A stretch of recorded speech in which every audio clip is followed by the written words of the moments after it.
We'll try this again. So we're going to talk again here about building your common denominators when you're adding or subtracting, and how we go about that, how we build them, how we simplify them when we get to the end. And we talked yesterday about basically 3 steps. I'm going to look for coefficients, see if there's any. That's like when I just had a normal fraction with numbers like we would before. When I see just single variable terms like x or x squared, that's another piece.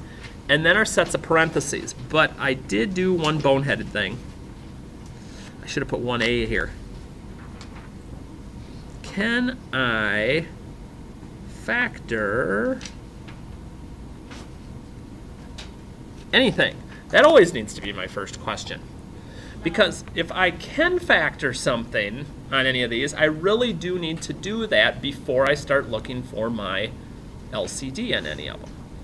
So what we're going to do is we're going to work through these 3, and you get examples of all of these in there so you can actually have something to look back at and go, oh, that's what that is. So this first one I look, and I'm like, okay, coefficients, because I can't factor any of this. Coefficients, okay, there's my coefficients, my 3 and my 5. If I was just looking for an LCD based on 3 and 5, what would it be? 15. Okay, and I'm just going to start working with what my denominator is going to be over here on the left. Then I move on to my variable terms. So I've got x and I've got x squared. Notice, not bonded with a plus or minus or anything like that. Use the one with the biggest exponent. Okay, x squared. And there are no sets of parentheses. There are no quantities. So once I do that, now I'm ready to actually go and build my fractions.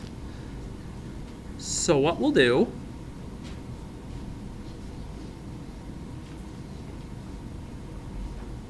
did you get 15 from multiplying 5 and 3? it does, in this case it works that way, but that won't work every time. I've got to have a little bit of a grip on understanding factors. Like let's say for instance instead of 3 and 5 I'd have had, let's say like 4 and 6 were my denominators. What I'm going to mentally do is I'm going to start counting in my head on these until I find a number that's the same in both lists. You could multiply them together, but a lot of times then you'll have more reducing to do at the end. So it would work, it just makes it a little bit easier if I get the smallest one. Okay. So here my job becomes, here's my old denominator, here's my new one. What do I have to multiply times my old denominator to get the new one? Just 5, because I already have the x squared. So that's all I need up there. And I'm going to do the exact same thing with the next one. I'm going from 5x to 15x squared, right. 5 times 3 is 15, and x times x is x squared. If I can multiply my old denominator by what I plug in here and get this, I know I've done it correctly. That's the hardest part of this. At least I think that's the hardest part of this. Because once I have that, now I'm just trying to simplify what's up in the numerator. 2 times 5 is 10. 8 times 3x is 24x. But when I get to the end, the new question becomes, can I simplify anything? Can I factor anything? Okay, my numerator, I can take a 2 out of each of those. Now sometimes that'll help me. Sometimes it won't do much. But the critical thing here is, whenever I see plus or minus, and this is something we really did talk about a lot yesterday, make sure you're putting parentheses around things, because otherwise the temptation is going to be there, ooh, I can whack this. No, you can't. The only things I'd be able to cancel is this stuff outside the parentheses, and nothing there is going to do me any good. I don't want to do like 7.5, that'd be kind of silly. So that's what we're kind of dealing with here. Okay, so that's one when I just have a coefficient and a variable term. If I move up just a little bit here, first question, can I factor anything that's here? The 2x minus 8. Yep, I can get a 2 out of there. And then I always will cross out the old one if I factor it so I don't get confused about what I'm dealing with here. So I look at my LCD and I go, okay, do I have any coefficients? I've only got one coefficient, this 2, because again, I'm not looking up here, I'm just looking at what's outside. No, you don't. So just the 2. Oh, wait. Oh, yeah. Yeah, because we're just looking at those denominators once we do the factoring. I don't have any variable terms that are just hanging out by themselves, because both of these are inside parentheses. But when I get to that last part, each quantity I have is going to get included in my LCD. Anytime you see anything different with a set of parentheses, we're going to include that. And that would be my LCD for this one. So that becomes my new denominator.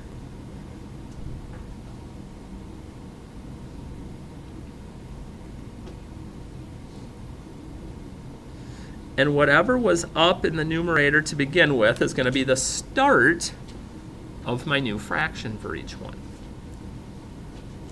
So once I get that set, once I get my new denominators written, sort of like before, I look at this and I compare it to this and I say, okay, what don't I have here? Well, I've got the x plus 3, but I don't have the 2, and I don't have the x minus 4.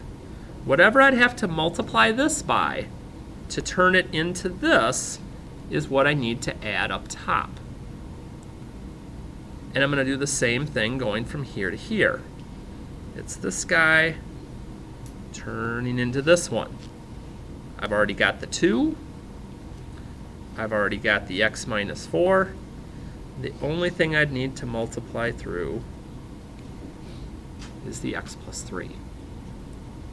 And like I said, that's probably the hardest part of this whole thing.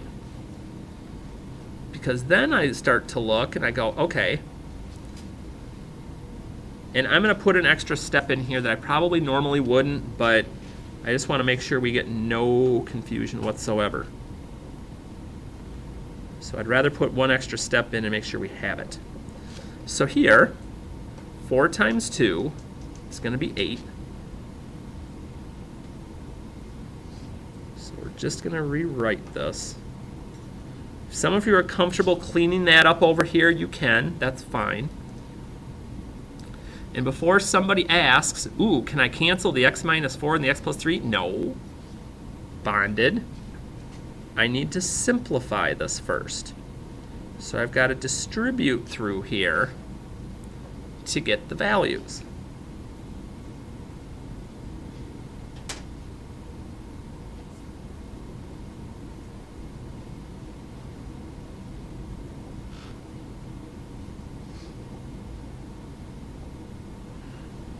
So I distribute the 8 through to the x minus 4 and the 2 through to the x plus 3. And then possibly the last thing that I'm going to have to do is combine like terms. But again, I see a minus on there. So I'm going to go ahead, I'm going to put parentheses around that so I'm not tempted to do something silly. Because if I didn't, I might think I could cancel the 2 and the 10, but I can't. Well, at least not right now I can't. So combine like terms, okay, that's factored, that's factored. Can I do anything else? I can still take out a 2 now that I put this back together. And again, I'm just saying as we do this, I'm putting more steps in here than I probably need to, but I want to be absolutely positive that you're seeing everything. Now the 2's canceling. And now, right, I can whack the 2's. And then what I have left is going to be my answer. And I think that's the thing that's getting a lot of you with this, is you're used to getting to an answer, and it's like x equals this number and I'm done. And you don't have that with this.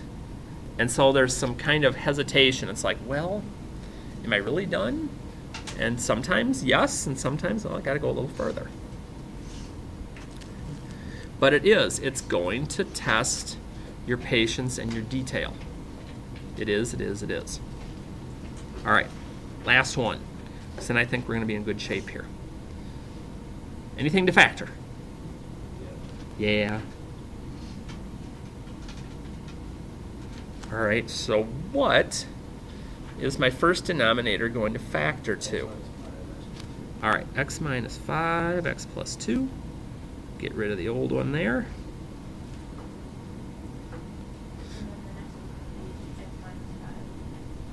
Right, and we talked yesterday, if you get the same exact one in a fraction, we're going to write it as x minus 5 squared. Because I have 2 of them in this fraction. And that's going to come in important when I go to do my next step with finding my LCD.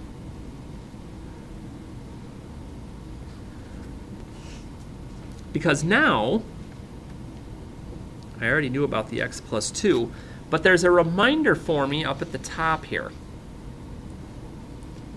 We never use the parentheses squared unless the same set of parentheses is found in one fraction.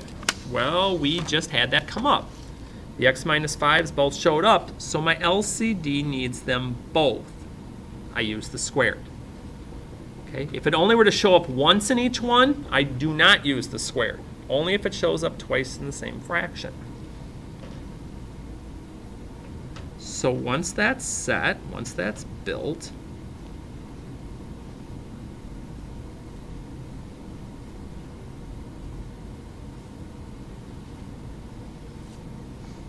I rewrite that as my new denominator. And basically, like we've done on the first two, it becomes kind of a puzzle. A puzzle of, I'm going from this to this, what's missing? Why don't you use the other x plus 5, or x minus 5 in the first? I am actually, because by using the 2 of them here, and you'll see that here, this is, I want to think, what can I use that as a comparison to?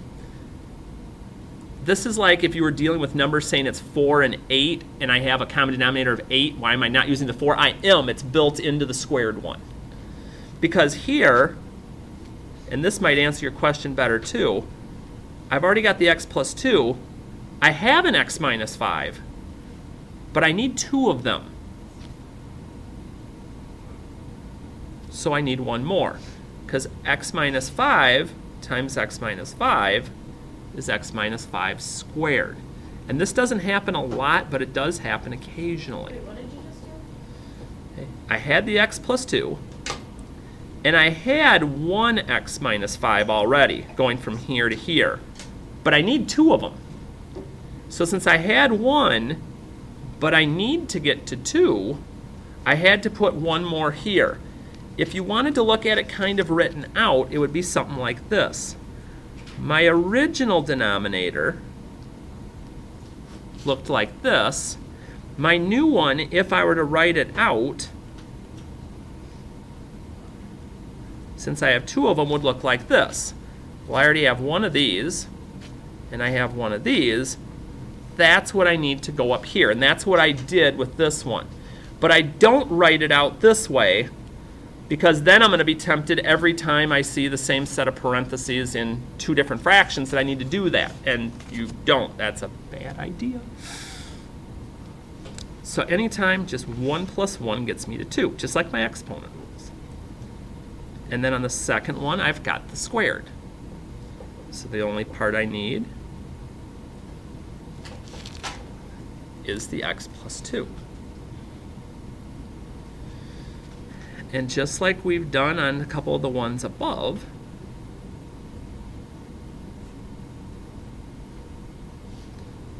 I'm going to go ahead and distribute through. 5x minus 25. We've got 6x plus 12. And then I'm just going to combine like terms and see where I'm at here.